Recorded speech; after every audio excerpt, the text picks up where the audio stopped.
All right, all right. Happy New Year, Happy New Year. Everybody have a good Christmas?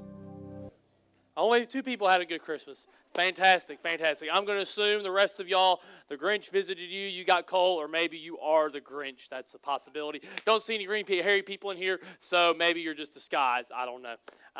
If you take that too seriously, then please get a sense of humor. That's a joke. That's a joke. Glad you're here today. My name's Dillon. I'm the lead pastor. Excited that you're here, especially on New Year's Day. New Year's Day is typically people stay home, they stay up late doing things that maybe they shouldn't have been doing the night before. So they get up the next morning and they can't lift their head. So they're like, I'm not going to go to church. But if that was you, then we're glad you are here. You came to church. That's exciting. If you have a Bible, you can go to Matthew. We'll be in 3 different places in Matthew, but Matthew chapter 16 is where we'll start out. If you don't have a Bible, no problem. Scripture will be on the screen. And if you don't have a Bible because you don't own a Bible, drop by Next Steps after the experience, and we will give you a Bible for free. So it's a new year, basically January 1st. So I'm a Wolfpack fan. If you don't know, I'm a Wolfpack fan. I talk about the Wolfpack. I mock the Wolfpack because I'm a State fan. So our New Year's resolution is to not lose close games. So we ended last year by losing a blowout. So that happened. Cool. So how many of y'all, we'll start out like this. How many of y'all, nobody's laughing at the State thing. I know it's not that funny to lose by 20 either. It's just not. Or if you're Ohio State, that was bad. Poor Ohio State. So sad. Not really. So how many of y'all, maybe you have this story in your background, maybe at one point in your life, you were really, really good at something and now you're not quite so good at it. How many of y'all can relate to that? Okay, yeah. Maybe it was you were really good athlete in high school, and now you're not even you're not as good as you once were, and you're neither good as once as you ever were. You're just like bad now. That's my story. I was a high school athlete at one point. Maybe at one point you were really, really good at business. Maybe you had a really good business career. Now you look back and you're like, well, it's not really true anymore. Maybe at one point you had a lot of friends. Maybe friends fell off. Maybe at one point you had a really good marriage, and then maybe that dissolved or whatever. But all of us have different things in life that we can point back to, and we would say, man, I wish in some way, shape, or form that my life could go back to that, back to what you might call the good old days or the semi-old days, depending on how far you are removed from those. But one of the things that can be somewhat disappointing and maybe cause you a little bit of sadness, especially around the new year, is you simply can't go back to that particular time in your life. Well, like it doesn't matter how much I miss being an awesome athlete in high school, and I'm not bragging, but I was pretty decent. I can't go back there. It just is not possible. And this is why people get involved in leftover softball leagues, because they wish they were as good as they once were, but they're not, and so they hang out with other guys who are not as good as they once were either, and it's kind of like a group therapy session. That's my opinion. I'm free to be wrong, free country. But the thing that can be sad is we can't get back to that point that we used to be. You might say, what in the world does that have to do with anything? The idea would be this right here. For churches in church world, this is something that can maybe the word is plague a church, or maybe bite a church in the rear end, regardless of size or regardless of age. And here's how. Churches can look back over years past, whether it was the most recent year or whether it was 10 years ago, 5 years ago, 30 years ago, and they would say, man, God did some really awesome things back then, and there's nothing wrong with celebrating the past. In fact, we had a really, really, really great year. We launched in September. We're just 3 months old. We had some awesome things happen, and I'll share some more of that with you guys later. But one of the most dangerous things that can happen to any church is we become so obsessed with what happened in the past that we forget to look forward to the future, to what God wants to continue to do in the future. The thing is, as long as you look backwards, you should look backwards at times. You should celebrate what happened in the past. But if you continue to look backwards for too long, you'll never be able to move forward. Or even worse, you'll crash. Like I heard a guy use this illustration the other day. There's 2 things when you drive a car that are right in front of you. You have the windshield and a rearview mirror. Now, should you look in the rearview mirror from time to time? Yes, but never to flash somebody's brights back at them just because they're tailgating you. That's immature. Don't do that. But you should look in the rearview mirror from time to time. But what you should spend the majority of your time doing is looking through the windshield. Because if you're not looking through the windshield, if you try to drive down the road looking in the rearview mirror, you will get in a wreck. So what I want us to do today is we will take some time to look in the rearview mirror over what happened the past year or 3 months or however long we're going to really look at as a church. But I want us to really focus on the windshield and what God wants to do in the future. And what I know God wants to do in the future is tied into what we find in Matthew chapter 16, starting in verse 13. This is a conversation that Jesus has with his disciples. There's a lot in here, but I'm just going to focus on one phrase, but we'll kind of walk through the story here real quick. It's Matthew 16:13 says, when Jesus came to the region of Caesarea Philippi, he asked his disciples, who do people say the Son of Man is? In other words, who do people say that I am? The Son of Man is one of the titles Jesus used to refer to himself. They replied, some say John the Baptist, others say Elijah, and still others Jeremiah or one of the prophets. But what about you, he asked, who do you say that I am? And I want to pause there real quick and just mention that is the single most important question that you or I can ever answer in life. Who is Jesus? It's not about who your mom or your dad say Jesus is. It's not about who your pastor would say Jesus is. It's not even about what other cultural philosophers or thinkers say that Jesus is. Who do you say that Jesus is? And I know for me, and I know for this church, we believe that Jesus is God. We believe he's the only way to be saved. And we believe that not because of anything that he said, but because of what he did. The whole movement of Christianity is built on the fact that Jesus predicted he would die on the cross, come back to life, and then he actually came back to life. So we just believe that the guy that can predict his own death and resurrection, he should probably be followed like unconditionally. So we just kind of roll with that. But maybe you're here and maybe you're on the fence about Jesus. Maybe you think, well, maybe he's a prophet, maybe he's a good man, a good teacher. I would encourage you, if there's one thing to do in this new year, seriously examine Jesus' claims to be God and then the only way to be saved. In fact, if you're really, really serious about that, I would even challenge you as a New Year's prayer, just say, Jesus, if you're real, show yourself to me. And he'll always answer that prayer if it's sincere. And if you're like, well, I'm not really sure I believe in Jesus, then you have nothing to lose. I would challenge you to pray it anyway. So who do you say that Jesus is? Let's keep reading. Simon Peter answered, you are the Messiah, the Son of the living God. The same conclusion that we come to. Jesus replied, blessed are you, Simon, son of Jonah, for this was not revealed to you by flesh and blood, but by my Father in heaven. And I tell you that you are Peter, and on this rock, this is the key phrase, I will build my church, and the gates of Hades or hell will not overcome it. So here's the phrase that we're going to focus on, and this is what we know Jesus wants to do in the future. It's in fact the same thing that he's done in the past, and the idea is this: I will build my church. I will build my church. Now, let's talk about what exactly this word church means. In the South, typically we can think that the word church means, well, a building that people go to. But that's not really what the word church means. The church is not a building. The church is people. In fact, that's one reason why I absolutely love being portable as a church. Even though it'd be nice to have a permanent facility where we didn't have to show up here at 6:30 on Sunday mornings. One of the cool things about being portable that we set up and we break down every week is it goes to show this room we meet in, this building we meet in, this is not the church. This is not LifeSpring Church. LifeSpring Church is the people, not the place. And the church as a whole is people, not a place. The church is a group of people. In fact, every single person who claims Jesus is Lord and submits their life to Him, that is the church. And that extends to every single believer, regardless of place, regardless of location, and regardless of age or time period. That's the universal church. So Jesus builds His universal church, His body of believers, His gathering through local churches. LifeSpring Church would be a local church, and a local church is just a gathering that's a subset of the universal church. So Jesus has promised to build His church, to advance His church. And it's important for us to understand how big a deal that is, because many times we can look at culture and say, well, with things going the way they are, it seems like the church is becoming more irrelevant and less effective. Which I would say, I would actually argue against that. I would disagree with that.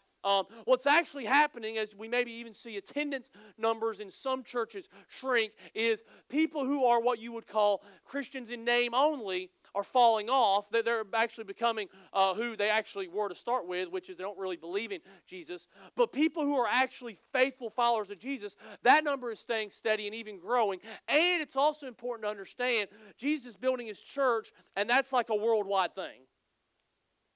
Like, this might mess with some of your theology or patriotism, I don't know. But America is not the center of God's plan.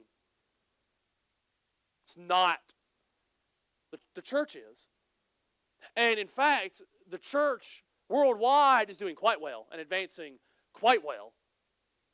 Even as the church in America seems to maybe be in decline. But there's actually a reason that I think, despite what may appear to be the state of the church in America now, I actually would argue that the church's best days in America and in the world are ahead of him. Jesus will build his church. I believe LifeSpring's best days are ahead of us because of this promise that Jesus made to build his church. And I trust that promise because he's been doing it for 2,000 years. And in fact, when he started his church, it was in a much more hostile environment than we have today. Like here, if you're a Christian, you know what? You might have some nasty things said about you on Facebook. People might make a dig at you at the office. If you're in a certain profession, maybe you won't be able to bake cakes or sell flowers anymore. But so those honestly are mild inconveniences. When you compare it to the fact that when Christianity was started, to be a Christian did not mean you would lose your business or be called names. It meant you would lose your life. And I find it really interesting that some of the places where the church is thriving, like say China, it's illegal to be a Christian. You're not supposed to be a Christian. So it just seems that the more unpopular the church gets, the better it does. So maybe it's not a bad thing that culture is becoming more hostile towards Christianity here in America. But Jesus started the church 2,000 years ago in a much more hostile environment. Within 300 years, the church had become so prevalent in Rome that they decided the best political thing to do would be to make it the state religion. And that actually turned into a bad thing. And that's another message for another time, maybe a history lesson. But the whole point in that is this. If Jesus was able to make the church thrive in places where you would get fed to the lions if you're a Christian, I'm sure he can continue to make it thrive today. And that's actually a relieving thing as a pastor and as followers of Jesus, because the idea is this. If it's Jesus' church, it is Jesus' responsibility. If it's Jesus' church, it is Jesus' responsibility. If Jesus said he would build his church, then he's going to take care of building his church. The reason that's relieving for me as a pastor is it's not up to me to make this thing grow. That's very relieving. That's freeing. It's not up to you to make the church grow. Jesus will build his church. Jesus will make his church thrive. Now, on the other hand, we have to understand this. That does not mean that we get to sit on the sideline and take a ticket until Jesus comes back. Because that's not the way that he's decided that he's going to do it. Jesus' plan to build his church is inevitable. Like, that's going to happen. The only question is whether or not you or I will choose to participate in the process. It leads me to an idea that is this right here. This is ultimately what we have to do in light of the fact that it is Jesus' church, therefore it is Jesus' responsibility, but we also have a part to play in this. It leads me to this idea. Here it is. We will trust Jesus to do what he said he will do, which is build his church, while we faithfully do what we're called to do. We will trust Jesus to do what he said he would do, while we faithfully do what we're called to do. Again, we're not called to sit on the sidelines. We're called to be participants in the process. And when we do what Jesus tells us to do, he'll take care of doing what he said he would do. He'll build his church as we listen to him and do what he says. So there's two specific things that he's outlined for us to do, and we'll kind of break this down into our core values. In fact, if you're taking notes, and if you're not taking notes, you should take notes.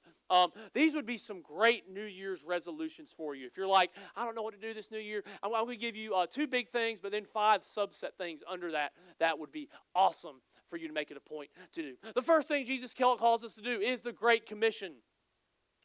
The Great Commission. You might say, what is the Great Commission? I'm so glad you asked. Let's go to Matthew chapter 28, verses 19 and 20. This is what is called the Great Commission. It's Jesus' last words to his followers while he was here on earth. Last words or lasting words. They're very important. And this is the final charge he gives to his disciples. He says this, therefore go and make disciples of all nations, baptizing them in the name of the Father and the Son and the Holy Spirit, teaching them to obey everything I have commanded you, and surely I am with you always to the very end of the age. if you're new to church, and if you are, man, so glad that you're here, you may wonder, what does it mean to be a disciple? A disciple is simply someone who follows Jesus. So followers of Jesus, their primary responsibility is to go and help others become followers of Jesus. That ties into our mission here at LifeSpring. We exist to reach people far from God, teach them how to follow Jesus one step at a time, and then send them on mission to reach and teach others. Because followers of Jesus don't just go and tell others about Jesus. They tell others about Jesus so that those that are told about Jesus can in turn go and tell other people about Jesus. And that's how the church multiplies. That's how the church grows. And this is the primary responsibility we have as followers of Jesus. 2, if you want to put it this way, make disciples who make disciples. We're to be involved in that process. It's not something that simply pastors do. It's not simply something that church staff do. If you're a follower of Jesus, you are called to be a disciple maker. You are called to participate in the Great Commission. There's 2 core values that we have at LifeSpring that sum up kind of how we do this practically, to give you some handles to put on this. So if you're taking notes, write these down. The first one is go and tell. Go and tell. The idea there, it captures this idea. We're not called to keep the good news about Jesus a secret. We're called to go and tell other people about Jesus. When something is important to us, we tell people. Like when I got engaged, I told people. When I go to Cheesecake Factory, I tell people. When my dogs are looking cute and I take an Instagram photo, I tell people. When things are important to us, we tell others. So if Jesus is a big deal to you, then naturally just an overflow of that is we'll go and tell other people about Jesus. You might wonder, how in the world do I do that? There's 3 different ways, and we actually talk about this in our life plan classes that we do every single experience, or after every single experience. But there's kind of 3 I's that I would point you to. The first way we go and tell is we invite people to church. We invite them to come and gather with us on a Sunday morning. Because I can promise you every single week, in some way, shape, or form, the gospel will be proclaimed. People will be given an opportunity to follow Jesus. So one of the primary ways that you can do this is you can invite somebody to church. The second thing that you can do is you can invest in somebody's life. You can start doing life with somebody, build a relationship with that person. Don't just stand back and stay, kind of, closed off. Invite people into your life. Invest in their lives. Serve them. Love them. And in the course of that, you can do this third thing, which is initiate a conversation with somebody about Jesus. In fact, if you want a beautiful study on how to initiate a conversation with someone about Jesus, go read John chapter 4.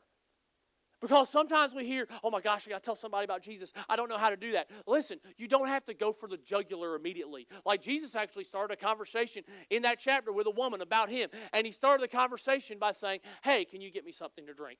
Very normal, not awkward, not weird. And then he just kind of steered the conversation in a spiritual direction. So 3 I's, you can invite somebody to church, invest in somebody's life, or initiate a conversation. And that's how we're going to do this primary thing of go and tell other people about Jesus. Because for people to become followers of Jesus, they actually have to be introduced to Jesus. You might even say, well, why would I do that to start with? Well, because at the end of the day, the most important thing you can do is introduce somebody to Jesus.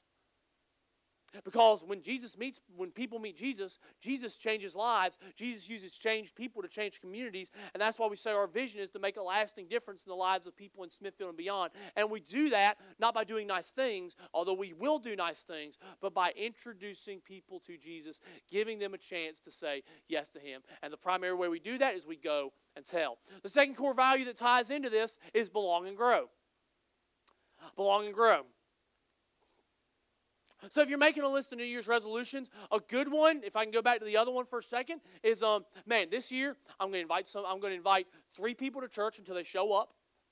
I'm going to invest in the life of somebody that's not a Christian for the purpose of ultimately initiating a conversation with them about Jesus. It'd be an awesome New Year's resolution. A second one ties into this idea of belong and grow. You say, what does belong and grow mean? It captures this idea that Jesus calls us to belong in relationships with other people, particularly the relationships with other believers, for the purpose of growing spiritually. When you belong in relationship, that's when you grow. But I wanted to let you know, if you're here and not a Christian, this is a place you can actually belong before you believe. And the reason we do that is because that's the way Jesus did it. Jesus invited 12 guys to belong to his group of people, his little posse, if you want to put it that way, his squad, if you're using modern lingo or whatever. But he invited them in to belong before they believed the right things about him, and many of them ultimately grew. It's in the context of belonging that growth happens. So where does belonging happen? It actually does not happen really here on Sunday morning, although you can maybe experience a little bit of it. The place belonging really happens is our life groups. In fact, a great New Year's resolution this year, join a life group. Become a part of a life group. Why? Because belonging happens in relationships. Relationships happen better in circles than they do in rows. So week 3 of Life Plan, which happens in a couple of weeks, you can go there, you can sign up for a life group, or you can drop by Next Steps after you're done today. I will say this, if you are not in a life group, you are missing on the life of our church. The life of our church is not what happens here on Sunday morning. It's what happens in relationships with others throughout the week. I want you to come on Sunday morning. That's my favorite part, honestly, because when you get into close relationships, people start sharing their emotions, and I freak out because I'm not an emotional guy. But I love my life group, too. I can't imagine life without them. So join a life group. You'll begin to belong, and as you belong, you begin to grow. By the way, one other note about that. If somebody's like, I don't really want to go to church, you can invite them to a life group. They don't have to be a Christian. And they might see how much we love each other and care about each other and how much fun we have studying the Bible together. And they might be like, oh my gosh, I think I want more of this. So belong and grow, go and tell. This is how we make disciples. This is how we reach people far from God, teach them to follow Jesus one step at a time, and send them on mission to reach and teach others. This is how we do the Great Commission, which is the primary thing Jesus told us to do. And as we do that, Jesus begins to build his church. The second big heading here that Jesus told us to do, the second responsibility that we have, is the Great Commandment. The Great Commandment. So, we find this in Matthew chapter 22, in verses 35 through 40. By the way, if you're here and you're like, I don't know where to find all this stuff, I don't like skipping around. Usually I don't skip around like this. I don't like doing it. It just kind of worked out that way today. Maybe that wasn't relevant to you. I just said it. Okay, so Matthew 22, 35 through 40 says this. One of them, an expert in the law, tested him with this question. Jesus, which is the greatest commandment in the law? Now, let me explain why that's a real, very, very kind of a gotcha question. Because the Jews had identified 613 different laws in the Old Testament. 613, that's a lot. That's almost like our tax code. Like, it's just a lot to go through. So he's basically saying, Jesus, identify the most important. It's a gotcha question, but watch how Jesus responds. Jesus replied, love the Lord your God with all your heart, all your soul, all your mind. This is the first and greatest commandment, and the second is like it. Love your neighbor as yourself. In other words, the greatest thing you can do, the whole Old Testament, the whole law, boiled down into one sentence. Love God, love others. And you cannot separate the two. You cannot say, well, I love God, but not also have a love for people. If you love God, you will love others. And then he says, all the law and the prophets hang on these two commandments. So Jesus took 613 laws and boiled them down to two. Why? How can he do that? Because he's God. He can do things other people can't. So what does this look like practically to love God and to love others? 3 core values that we have that kind of sum this up. The first one is this. We're all in. We're all in. To love God means I'm going to be all in on loving God. So what does that look like practically? There's kind of 3 things that we kind of outline here. Again, these would be great New Year's resolutions. If you're not kind of tracking with this, it'd be a great way to get tracking with it. The first way we're all in is we say we're going to be all in with our time. What does that mean? That means, man, we don't treat church like a hobby. We don't treat life groups like a hobby. We don't treat Jesus' mission like a hobby. Our life, whether it's we're at work, whether we're playing, whether we're gathering with the church, whether we're in a life group, everything we're doing, Jesus' mission is now our priority. Like our time is invested in that. It's not something we try to add into our schedule. We actually begin to build our schedule around Jesus' priorities. We actually begin to build our schedule around Jesus' mission. Why? Because you can't be all in with something if you're not committed to it with your time. By the way, in our next teaching series, When Life Sucks the Life Out of You, we're actually going to do a message that's all about time. I think it happens this month, I think. It's going to be a lot of fun. I'm not going to tell you which week it is, so you have to show up at all of them. So we're going to be all in with our time. The next thing we're going to be all in with is our talent. We're going to say, and this kind of comes up again when we talk about serving, but we're going to say, you know what? God has gifted me. God has specifically, uniquely wired me to do something to advance His kingdom. So I'm going to invest my talent in Jesus' mission. I'm going to invest my talent in the local church because God has made me in a certain way, and God has made me way too valuable to sit on the sidelines. He's gifted me so that I can participate in the game. So we're all in with our time. We're all in with our talent, and then the really fun one, we're all in with our treasure. Now, not a money talk. At least the whole message is. This will be a little bit of a money talk. People get really, really aggravated or very, very uncomfortable when churches talk about money. They're like, oh, the church just wants my money. Food Line wants your money. Walmart wants your money. Whatever football team, basketball team you root for, they just want your money. They don't care about you as a person. They just want your cash. And they want you to wear their stuff. Free marketing. All that, they just want your money. So why do we get weird when the church starts talking about money? Well, because Jesus indicated that money was the number one competitor for our heart with Him. And we get uncomfortable when Jesus puts His finger on money because that can tend to be our God, just to be honest. You might wonder, okay, we're talking about this idea of we're being all in. Why does this have to involve money? You can write this down. You're not all in until you're bought in. It's just a fact. You're not all in until you are bought in. You're not all in on Jesus' mission until you're bought into His mission. Why is it necessary to buy in? For this reason. Where my heart goes, my money follows, and where my money goes, my heart follows. It's just kind of a feedback loop.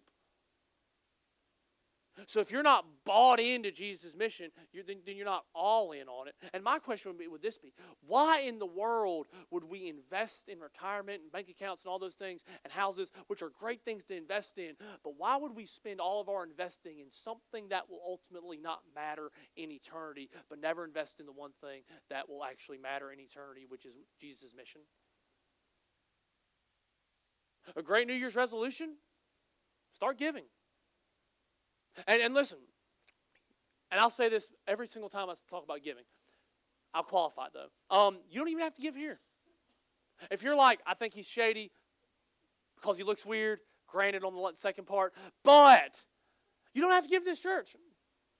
Go through the yellow pages. Find a church. Make sure it's a Bible-believing church.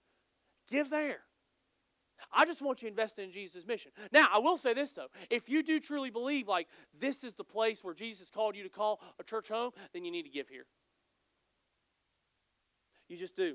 Why? Because if you're going to say, I'm all in here, you need to be bought in. It's not because we need your money. I don't need your money. Jesus doesn't need your money. Jesus will fund His church very easily. What He does want is your heart. And you can't be all into something until you're bought in with it. Awesome. Great. We're all in. The next one is this. We're not done. We're not done. We're not done. I'm not done either. I might keep going for the rest of the morning. But my throat hurts, so I'll cut it short. We're not done. This core value also ties back to loving God. So we say we're all in on loving God. We're all in with our time. We're all in with our talent. We're all in with our treasure. We're also not done. This simply means this. Every single one of us has a next step in our relationship with Jesus. Every one of us.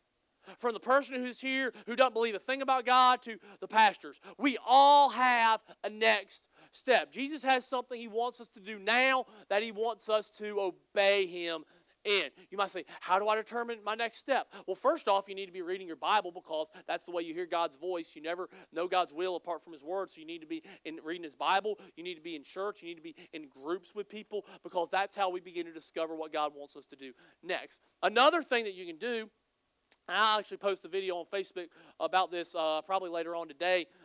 You can actually do something called fasting and praying.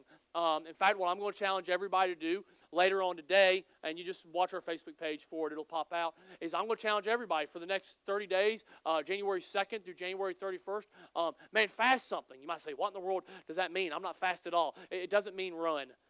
Okay?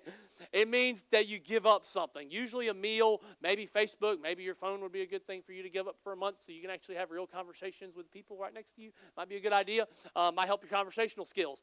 But you give up something, but you don't give it up for the purpose of feeling horrible about yourself. You give it up so that when you're drawn to that thing, it's a trigger for you to pray, for you to seek God and ask Him, okay, what is it that you want me to do next? Because God has a next step for all of us as individuals, so we're to seek God for that next step. One more note on fasting before I move on. If you do that, please don't run around telling people, I'm fasting, because Jesus actually says don't do that. Okay, so don't. You look very, very unspiritual when you do that, so don't do that. But this idea of we're not done, it also has a corporate dimension to us, for us as a church. We've always said that the goal was not to start a church. The goal was to make a difference. We've also said that we did not want to just start this church. We wanted to start a church that starts other churches. And the way that will work out for us probably in the short term is launching other campuses or other sites. So what we're praying through right now is maybe once we're growing here and thriving here and healthy here, what does it look like for us to start a second campus or a second site? Where is that going to be? It would probably be in a place where we already have a footprint. Some places we're praying about would be like Four Oaks, Selma, Clayton, Princeton, Flowers Plantation area. Those areas that we already have a footprint, we just want to be open to what God wants us to do there. Because the reality is this, 2/3 of Johnson County is unchurched. Like 2/3 of Johnson County. This is the Bible Belt, folks. This is like where there's a church on every corner. 2/3 of the people in this county do not go to church. In other words, they will go to hell because they don't have a relationship with Jesus. So more churches are needed. So that's why we don't want to just start this church. We want to start other churches. So we're not done as individuals. We're not done as a church. We're open to what God wants us to do next.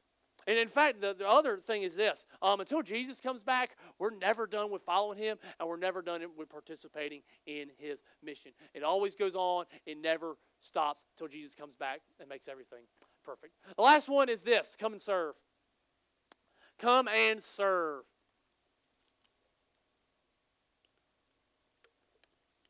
So we talked about the Great Commandment, love God, love others. We love God by saying we're all in with our time, talent, and treasure. We love God by saying we're not done. We're going to commit to taking our next step in our relationship with Jesus.